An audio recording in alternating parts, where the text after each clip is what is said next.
Selamat pagi Pak Sumijo. Perkenalkan, saya Clara, perwakilan dari Lombok. Mau sedikit mengulik tentang Pak Sumijo, bagaimana proses membangun usaha ini bisa sedemikian rupa bisa terkenal seperti sekarang ini.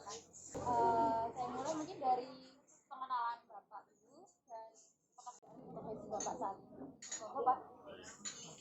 Nama saya Sumijo. Saya pemilik warung kopi Merapi yang ada di Betung Bajo Tasik, pekerjaan ini ya, bisa dikatakan petani kopi, bisa dibilang pengolah kopi, dan juga bisa dibilang pemilik warung kopi. Lalu saya mau tahu nih Pak, gimana sih proses awalnya dulu Bapak Sumijo ini membangun usaha ini? Mungkin dari tahap nol atau dari tahap seperti apa? Atau bisa memiliki apa ya kreativitas sedemikian rupa itu mulai dari seperti apa? Jadi kita melakukan usaha di bidang perkopian ini sudah sejak lama ya. Ceritanya kami kecil itu kakek nenek, beliau petani kopi, sehingga sejak kecil sekolah saya sudah terbiasa. Terus kemudian konsep yang kami usung di bisnis perkopian ini adalah dari dulu sampai hilir itu kita upayakan.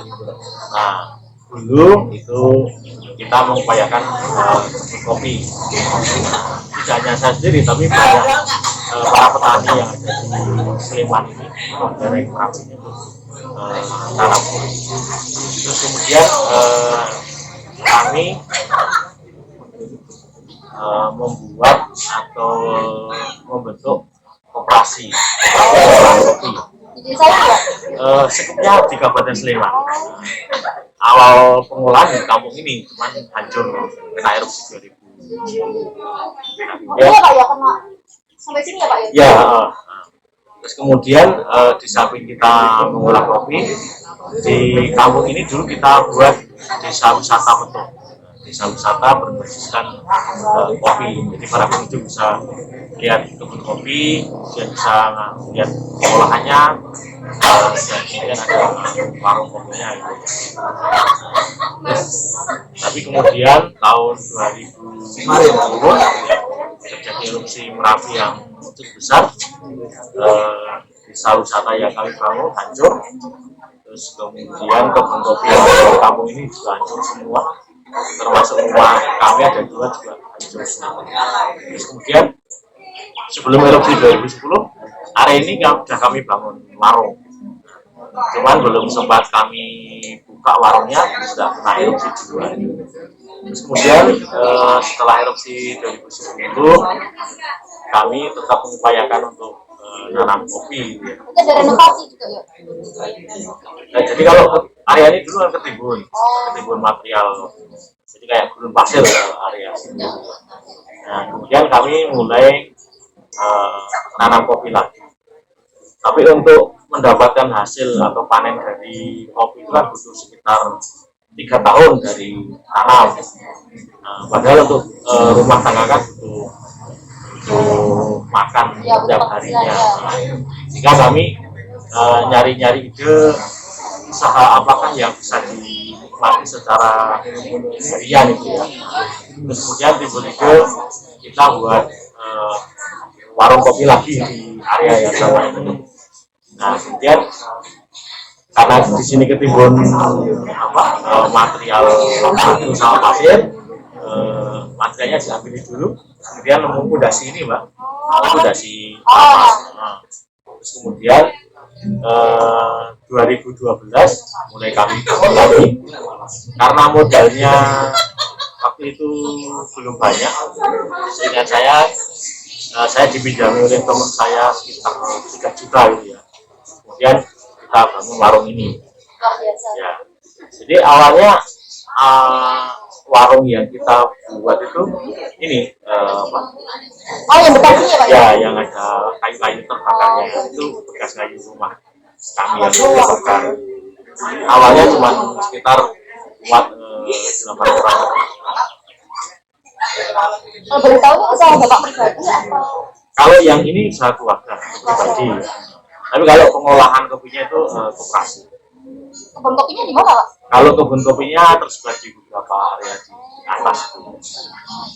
Kopi apa pak? Ada Alhamdulillah sama Robusta. Kalau panen kopi itu berapa bulan sekali atau Kalau di sini kopi itu panen itu setahun sekali musim. Kalau Arabica biasanya musim bulan April sampai sekitar Juni. berarti ini mau panen udah panen gitu pak? Arabica dan lepas panen. Dan untuk yang Robusta itu biasanya sekitar Juni sampai September.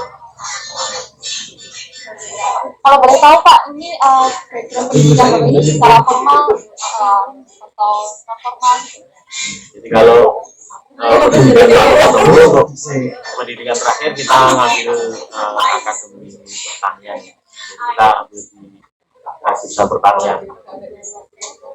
Sudah ada memang beberapa basic tahu ya pak ya maksudnya bagaimana cara menanam atau punya proses kebun atau Ya, di samping kita belajar di kampus, kita juga akan ada pengalaman sejak kecil mengelola kebun. Lalu tantangan apa yang pernah bapak alami selama ini dan bagaimana upaya bapak atau cara bapak dalam merespon struggle bapak dalam merespon situasi kala bapak ada di posisi rendah di bapak gimana? Jadi kalau tantangan tentu saja hampir semua ada tantangannya ya. Salah satu contohnya ketika erupsi Merapi, karena kita berada di lereng gunung api ya, bahkan bisa dibilang gunung teraktif di dunia itu ya. Kita sudah siap mempersiapkan untuk sewaktu-waktu misalnya terjadi erupsi itu kita sudah siap gitu ya. Sehingga plan lain ya pak? Iya, sehingga seperti kemarin ketika kita bangun warung sempat juga terus kena erupsi duluan ya kita tidak terlalu sedih dengan keadaan seperti itu karena ya sudah konsekuensinya kita berada di gunung yang aktif gitu ya. Kemudian kalau awal dulu memang hampir semua kendala kalau usaha itu biasanya kalau di permodalan gitu ya. Awal-awal kita mau mengupayakan warung ini sebenarnya modalnya itu ya. Tapi alhamdulillah kita dapat pinjaman uang dari teman. Terus kemudian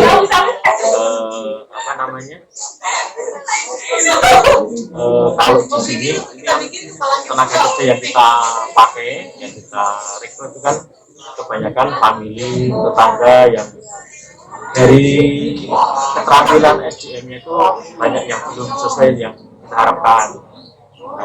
Sehingga kadang-kadang banyak komplain dari para pengunjung, pelayannya nggak ramah, pelayannya nggak cekatan. Juga salah satu tantangan kita rekrut karyawan yang ada di sekitar ini. Tapi yang jelas untuk saat ini sudah mulai mulai kita edukasi, sehingga mulai banyak ada peningkatan. Ya, karena kita khususkan mereka di tempat kedai milik teman. Terus kemudian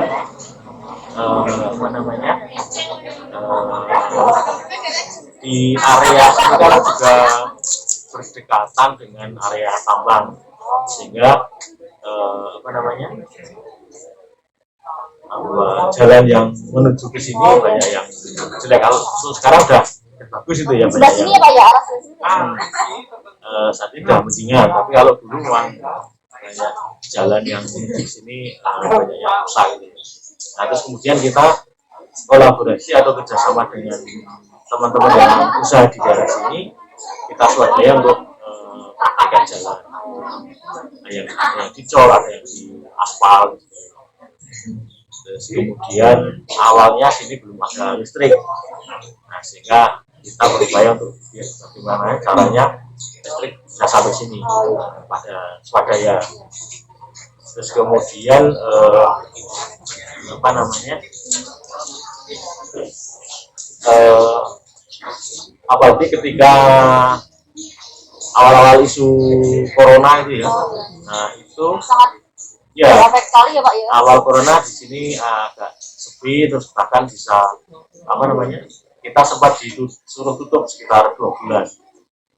Tapi alhamdulillah setelah kita diperbolehkan buka warungnya, alhamdulillah kalau kita amati itu lebih ramai setelah alami corona ini dibanding sebelum corona. Itu salah satu ini Pak, tantangannya. Kalau boleh tahu Pak, maaf ini dulu lahannya Bapak beli? Kalau yang lahan ini kebetulan pembelian dari Mbak Tio. Tapi yang di sekitar sini alhamdulillah beberapa tempat kita beli untuk pengembangan. Jadi nanti ini untuk konsep warung kopi yang tradisional. Nanti yang seberang jalan nanti ada kita kembangkan usaha edukasi kopi. Jadi nanti ada kebun kopinya, ada pengolahan kopinya, ada tempat untuk camping, terus kemudian ada kedai. Jadi sekitar sini Pak? Ya. Lalu pertanyaan selanjutnya nih Pak, alasan Bapak terus berkarya pada profesi saat ini apa Pak? Jadi kalau yang saya alami gitu Mbak ya, jadi kalau mau usaha itu ya kalau bahasa di agama itu kita perlu istiqomah. Apa namanya, masing-masing punya tantangan, punya penyelesaian diri sendiri, sehingga kalau yang sudah kita alami itu kemarin apa namanya, karena saya mau bisnis di kopi ya, di perkopian ya, saya harus fokus di kopi. Nah, sehingga yang kita bangun seperti yang saya sampaikan di depan tadi, dari hulu sampai hilir kita upayakan atau kita kuasai, sehingga seandainya ada pesaing dan sebagainya itu kita sudah secara hitung-hitungan sudah kuat, baik di hulu maupun di hilirnya itu kita sudah kuat. Terus kemudian kenapa saya milih kopi? Paling tidak kopi itu punya nilai 2 fungsi paling tidak. Yang pertama fungsi ekonomis ya, hasil kopinya gitu ya panennya. Kemudian fungsi yang kedua, kopi itu termasuk tanaman tahunan, sehingga cocok untuk konservasi yang ada di lereng Gunung Merapi. Sehingga kalau kita mengupayakan kopi dengan baik, sudah otomatis kita ikut menjaga konservasi yang ada di lereng Gunung Merapi. Tanah di sini jenis tanah apa Pak? Kalau tanahnya termasuk tanah berpasir. Lalu terakhir nih Pak, motivasi dari Bapak kepada muda-mudi yang sudah berjuang ingin memulai atau membangun usaha. Jadi kalau yang pernah kita rasakan aja gitu ya, ketika kita mau memulai usaha itu diawali dari kebingungan. Contohnya kita mau milih bidang usaha apa itu, yang saya rasakan dulu mengalami seperti itu, kita bingung. Kadang di situasi mepet gitu nggak sih Pak? Kadang kita tuh muncul pikiran kreatif situasi mepet. Oh iya, jadi saya lanjutkan dulu ya. Apa namanya? Awalnya kita biasanya bingung mau usaha apa. Nah, setelah kita menentukan bidang usaha apa, biasanya kita masih ada kebingungan lagi. Bingungnya diantaranya kapan memulainya. Sehingga kalau yang pernah kita lakukan setelah kita memilih katakanlah warung kopi itu ya, sudah kita fokus untuk bagaimana caranya kita mengupayakan untuk warung kopi segera terbangun, mulai dari bangunannya dan sebagainya. Dulu yang pernah saya lakukan juga ini, saya pernah bingung apa namanya, sudah dibangun warungnya, kemudian apa namanya, kapan mau mulai itu kan masih bingung nanti cara ngelolanya seperti apa dan sebagainya. Tapi apa namanya, saya juga dibilang sama teman saya yang menurut saya sukses juga itu ya eh, kalau kita sudah mau bikin suatu usaha ya harus segera kita lakukan.